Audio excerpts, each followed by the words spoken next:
एक अंधेरी रात में उमा नाम की एक औरत अपने छोटे से शिशु को गोद में लिए चल रही थी। इस अंधेरी रात में इतने नन्हे से बच्चे को लेकर मैं कहाँ जाऊं? मेरा बच्चा ठंड बर्दाश्त नहीं कर पाएगा। मुझे कहीं न कहीं तो आसरा लेना होगा। यूँ सोचते हुए वो चल रही थी, तभी सामने उसे एक टॉयलेट दिखाई दिया। भला हो भगवान का, वहाँ पर एक टॉयलेट है। इस समय यही एक सुरक्षित जगह लग रही है। पहले मैं वहाँ जाकर अपने बच्चे की भूख मिटाऊंगी, बाकी बातें बाद में सोचती हूँ। ऐसा सोचकर वो टॉयलेट के पास पहुँची। अपने बच्चे को दूध देने के बाद उमा ने कहा, जब तक मुझे कोई छत नहीं मिल जाती यही रहना बेहतर होगा। जैसे तैसे मैंने बच्चे की भूख मिटाई, अब मुझे भी तो अपनी भूख मिटानी होगी, वरना कल मेरे बच्चे को दूध देने के लिए मुझ में शक्ति नहीं रहेगी। आज की रात किसी तरह यही काट लेती हूँ, कल सुबह होते ही कहीं काम ढूंढ लूंगी। अब जब तक मुझे काम नहीं मिलता यही मेरा घर है। ऐसा सोचकर अपने बच्चे को गोदी में सुलाते हुए खुद भी सो गई। सुबह सवेरे जल्दी से उठकर अपने बच्चे को दूध देकर, अब मेरे अंदर ताकत नहीं रही, आज किसी भी तरह मुझे काम ढूंढना होगा।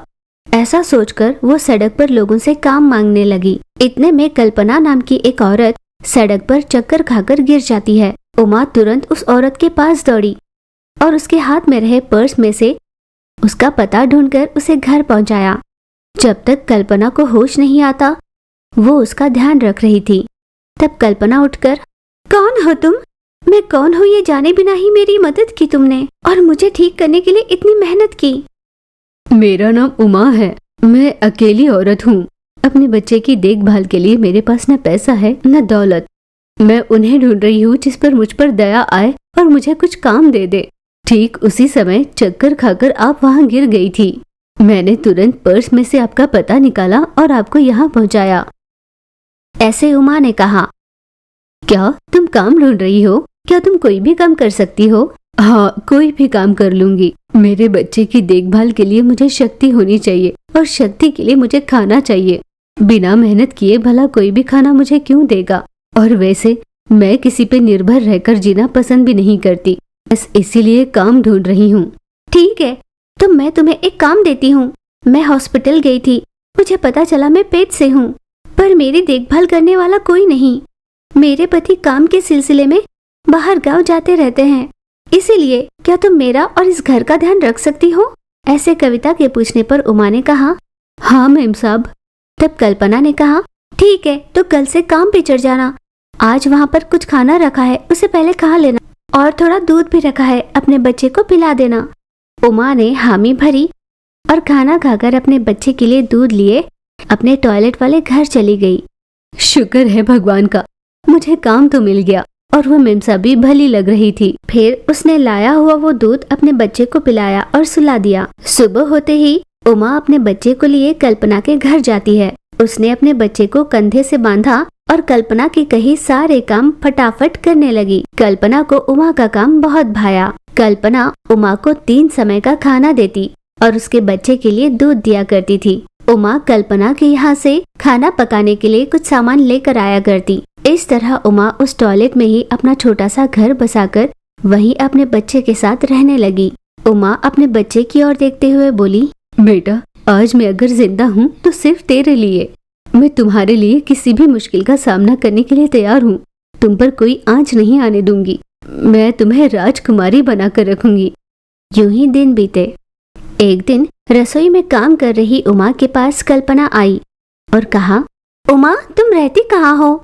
तुम्हारा घर कहाँ है? ऐसे कल्पना के पूछने पर उमा हिचकिचाते हुए बोली, वो मैं यहाँ, वो मैं पास में ही रहती हूँ मैम साहब। ऐसा कहकर फटाफट अपना काम खत्म कर वो घर के लिए घबराते हुए निकली। तब कल्पना ने कहा, इसे क्या हुआ होगा? मैंने घर का पता पूछा तो ये इस तरह घबरा क्यों गई? मुझे किसी भी तरह इसका पता लगाना होगा। ऐसे कल्पना ने मन ही मन सोचा। कुछ दिनों के बीत जाने के बाद कल्पना के अस्पताल जाने का समय आ गया। आज उमा आई क्यों नहीं होगी? कोई बात नहीं, मैं अकेली ही चली जाती हूँ। ऐसा सोचकर हॉस्पिटल के लिए निकली कल्पना को रास्ते में टॉयलेट के अंदर उमा दिखाई देती है। कल्पना भीतर गई तो उसने देखा कि उमा और उसका बच्चा बहुत तेज बुखार में थे। उन्हें इस तरह देख कल्पना की आंखों में आंसू आ गए। उमा, ये क्या है? तुम यहाँ इस जगह रहती हो? अपने इतने छोटे से बच्चे को लेकर यहाँ रहने का तुम्हें कैसे मन किया? देखा, ऐसी बदबू में रहकर तुम्हारे बच्चे की हालत क्या हुई है? तुम खुद भी बीमार हो चुकी हो। तुम्हें अपनी जिंदगी की भले ही परवाह न हो, कम से कम इस नन्हे से जान की तो परवाह की होती। जब तुम पाल ही नहीं सकती थी तो इसे पैदा ही क्यों किया? ऐसे कल्पना ने बड़े ही गुस्से में कहा। मेम साहब, मैं और मेरे पति बहुत खुश रहा करते थे। हमारे गांव में सबसे धनी हम ही थे। हमारे घर पर 10 नौकर चाकर रहा करते थे। गांव में कभी भी कोई मुसीबत में होता तो मेरे पति खुद जाकर उनकी सहायता कराते थे। गांव में रहने वाले हर किसी का बहुत अच्छे से ख्याल रखते थे। पर हमारे ही साथ रहने वाले कुछ लोग आस्तीन का सांप बने। उन्होंने हमारी जायदाद को अपने नाम करने के लिए मेरे पति को बहुत निर्ममता से मारा। मुझे और मेरे बच्चे को भी मारना चाहा, पर मैंने किसी तरह उनके पहुंच से मेरे बच्चे को दूर रखा। दर दर भटकी हूँ मैं। मुझे सर छुपाने के लिए और कहीं भी कोई सुरक्षित जगह नहीं मिली। कल्पना बहुत दुखी हुई। जो तुमने सहा है वो दुश्मन को भी ना सहना पड़े। अपने मन में इतना दर्द लेकर तुम बाहर इतनी सहजता से कैसे रह सकती हो? मेरी समझ में नहीं आता। वो जो भी हो, आज के बाद तुम मेरे साथ ही रहोगी। मैं तुम्हें अपने ही घर में एक कमरा देती हूँ। तुम मेरे साथ ही रहोगी तो हम दोनों के बच्चे एक साथ बढ़ेंगे तो हो सकता है मेरे बच्चे में भी तुम्हारे जैसा व्यक्तित्व आए। ऐसा कहकर कल्पना उमा को अपने घर ले गई। उस दिन से उमा कविता के घर ही रहने लगी। कीर्तना की माँ कीर्तना को किसी और गांव ले गई थी, जिस कारण वो बेबी से नहीं मिल पा रही थी। कीर्तना और बेबी एक दूसरे से बहुत दूर थे, पर दिन ब दिन उन दोनों का स्नेह बढ़ते जा रहा था। वे दोनों हमेशा यही सोचते रहते कि किसी न किसी दिन वो जरूर मिलेंगे। बेबी की माँ शांता देवी उसके पास आई और कहा, बेटा बेबी, काम न मिलकर मुझे आज 1 हफ्ता हो चुका है। इस तरह मुझे काम नहीं मिलता रहा तो घर चलाना बहुत मुश्किल हो जाएगा। तुम वैसे भी मिट्टी से अपने लिए खिलौने बनाती हो ना? मैं भी तुम्हारे साथ बैठकर बहुत सारे खिलौने बनाया करूंगी। इस तरह तैयार किए हुए सारे खिलौनों को हम अपने ठेले पर रखकर गांव में बेचा करेंगे। इस तरह मजदूरी का काम करना या किसी के घर में सफाई का काम करना बहुत मुश्किल होता जा रहा है। उस पर इतना सारा काम करवाकर वो समय पर पैसे भी नहीं देते।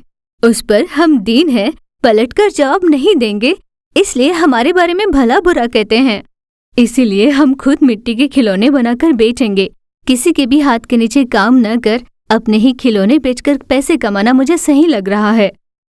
इस पर बेबी ने कहा, माँ, आप मेरे लिए लोगों की बातें सुनो, ये मुझे बिल्कुल अच्छा नहीं लगता। आपकी खुशी के लिए मैं कितनी भी मेहनत करने के लिए तैयार हूँ माँ।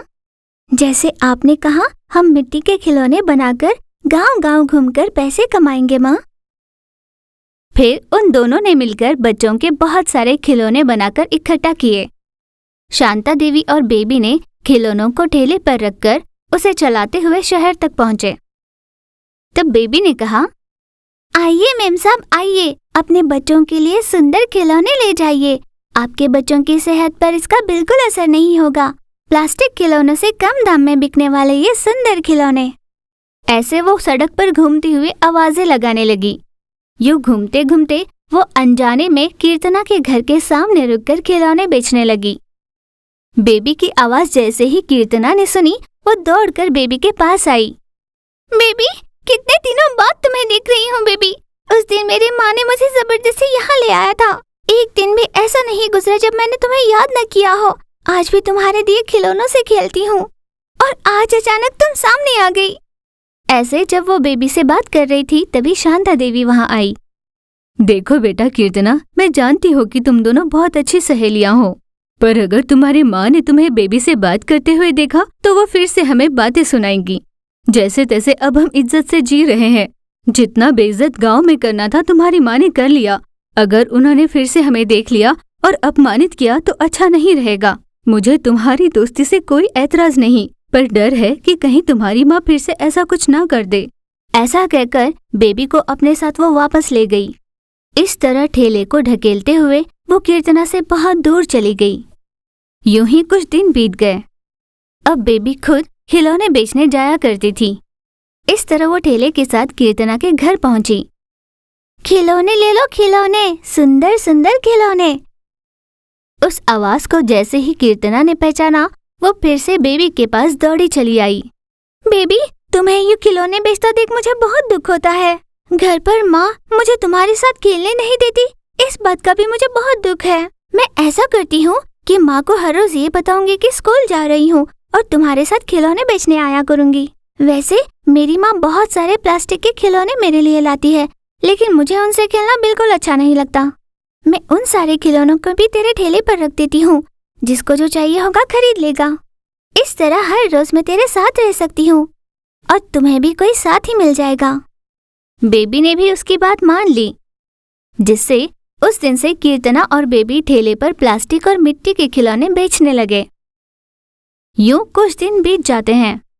एक दिन कीर्तना की माँ ने कीर्तना को बेबी के साथ खिलौने बेचते हुए देख लिया। जैसे ही उसने देखा, आग बबूला हो गई। वो तुरंत बेबी के ठेले के पास गई और गुस्से से सारे खिलौने बिखेर दिए। ये देख कीर्तना बोली, माँ, आप ये ठीक नहीं कर रही है। आप मेरी सहेली का अपमान कर रही है। इतनी कठोर माँ के साथ रहने से तो बेहतर है मैं अपनी सहेली के साथ ही रह लूं। इस तरह सीना ठोक कर उसने कह दिया। अपनी बेटी की ऐसी बातें सुन वो कुछ न कह पाई। इतने में वहां पर आई बेबी की माँ शांता देवी ने कहा, देखा आपने, इतने छोटे होने के बावजूद भी उन दोनों में एक दूसरे के लिए कितना स्नेह है।